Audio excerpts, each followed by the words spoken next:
Assalamualaikum students, hopefully all of you are doing well. Students, I am your biology teacher, Miss Ikra.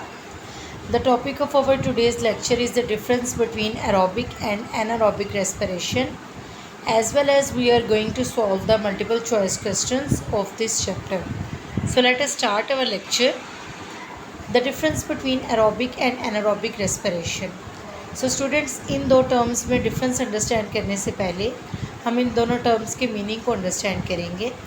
Aerobic respiration एक ऐसा process है जो oxygen की presence में होता है, जबकि एनारोबिक रेस्पिरेशन एक ऐसा प्रोसेस है जो ऑक्सीजन की एब्सेंस में होता है।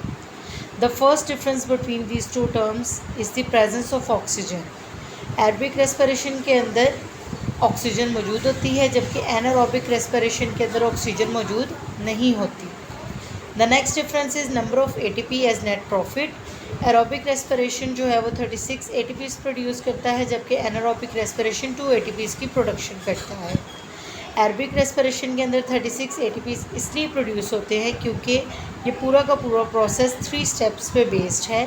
फर्स्ट स्टेप है ग्लाइकोलाइसिस, सेकंड है क्रेब्स साइकिल और थर्ड वन है electron transport chain. Anaerobic respiration की अगर हम बात करें तो इसमें सिंगल स्टेप है, इसलिए इसके अंदर 2 ATPs की प्रोडक्शन होती है। The next difference is final products. Final product aerobic respiration के हैं कार्बन डाइऑक्साइड एंड वाटर, जबकि एनारोबिक रेस्पिरेशन के हैं lactic acid, ethanol and carbon dioxide. Site of occurrence, aerobic respiration का प्रोसेस जो है वो 3 स्टेप्स पे बेस्ड है। सो स्टूडेंट्स, ग्लाइकोलाइसिस जो है वो साइटोप्लाज्म के अंदर होता है and Krebs cycle and electron transport chain जो है वो माइटोकॉन्ड्रिया के अंदर होता है। एनारोबिक रेस्पिरेशन की बात करें तो ये साइटोप्लाज्म के अंदर होता है। The next difference is the importance of aerobic and anaerobic respiration. Aerobic respiration is the major energy source for most of the living organisms, जबकि anaerobic respiration की अगर हम बात करें तो ये एनर्जी सोर्स है anaerobic organisms के लिए भी और aerobic organisms के लिए भी। aerobic organisms जो हैं वो anaerobic respiration का इस्तेमाल ऑक्सीजन की शॉर्टेज के टाइम पे करते हैं। जब ऑक्सीजन की सप्लाई कम होती है उस टाइम पर एरोबिक ऑर्गेनिजम्स जो हैं वो एनारोबिक रेस्पिरेशन की हेल्प लेते हुए अपनी एनर्जी प्रोडक्शन की जो रिक्वायरमेंट है या एनर्जी की जो रिक्वायरमेंट है उसको फुलफ़िल करते हैं। The last anaerobic respiration benefit is they provide a lot of useful products, for example ethanol and cheese. So students, now we are going to solve the multiple choice questions of this chapter. The first statement is, in which of the following steps of respiration carbon dioxide is produced? So students, इस statement में आपसे पूछा जा रहा है कि respiration के कौन से प्रोसेस में कार्बन डाइऑक्साइड की प्रोडक्शन होती है। So students, the correct answer is B option, Krebs cycle. Krebs cycle के अंदर कार्बन डाइऑक्साइड जो है वो प्रोड्यूस करवाया जाता है। The next statement is, oxygen take part in aerobic respiration in. Oxygen जो है वो एरोबिक रेस्पिरेशन के प्रोसेस के अंदर किस स्टेप में अपना हिस्सा लेता है। So students, the first statement is glycolysis, second link step between glycolysis and Krebs cycle, third option is Krebs cycle and last option is electron transport chain. So students, correct answer is electron transport chain. So next statement is, when a plant was kept in darkness for many days, its leaves turned yellow. Why? So students, इस statement में वो पूछ रहा है कि अगर आप plant को डार्कनेस में रख देते हैं, अंधेरे में रख देते हैं कुछ दिनों के लिए, सो उसके जो लीव्स हैं वो येलो कलर के क्यों हो जाते हैं, इसकी रीज़न एक्सप्लेन करें। सो स्टूडेंट्स, आपको पता है कि अगर आप लीव्स को सनलाइट प्रोवाइड नहीं करेंगे, प्लांट्स को सनलाइट प्रोवाइड नहीं करेंगे तो उनमें फोटोसिंथेसिस का प्रोसेस नहीं होगा। तो अगर फोटोसिंथेसिस का प्रोसेस नहीं होगा तो इस वजह से जो फूड प्रोडक्शन है वो भी पौधे के अंदर नहीं होगी, जिसकी वजह से लीव्स का कलर जो है वो येलो हो जाता है। So student, the correct answer is D option, leaves could not get light and so there was no photosynthesis. The next statement is, from which bonds of ATP molecule energy is taken. इस statement में पूछा जा रहा है कि ATP molecule के किन bonds के अंदर एनर्जी मौजूद होती है। So students, the correct answer is A option, PP bonds means phosphate bonds contain the energy in the ATP molecules. The next statement is,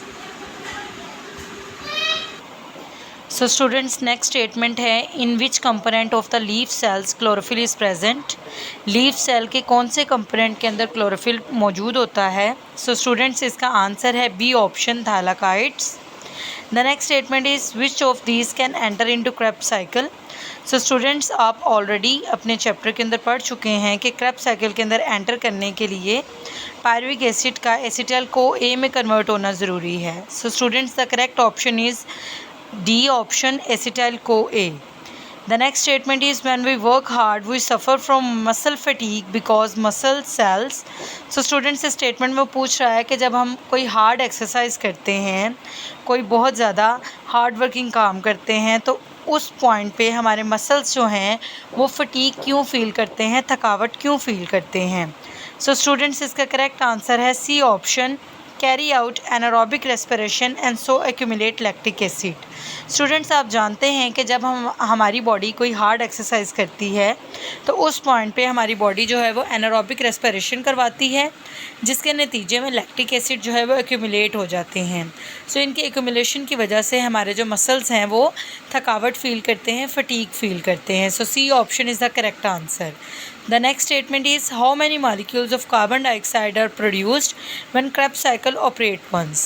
So students इस statement में वो पूछ रहा है कि कार्बन डाइऑक्साइड के कितने मॉलिक्यूल्स क्रेब्स साइकिल के एक दफ़ा ऑपरेट होने पे, एक दफ़ा कंप्लीट होने पे प्रोड्यूस होते हैं। So students correct answer is C option 3, means 3 molecules of carbon dioxide are produced when Krebs cycle operates once।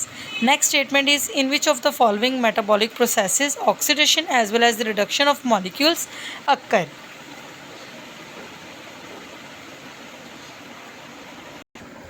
So students इस स्टेटमेंट में ऐसा कौन सा प्रोसेस है जिसमें oxidation as well as reduction दोनों प्रोसेसेस जो हैं वो टेक प्लेस होते हैं। So students options are photosynthesis, respiration, both, none of these.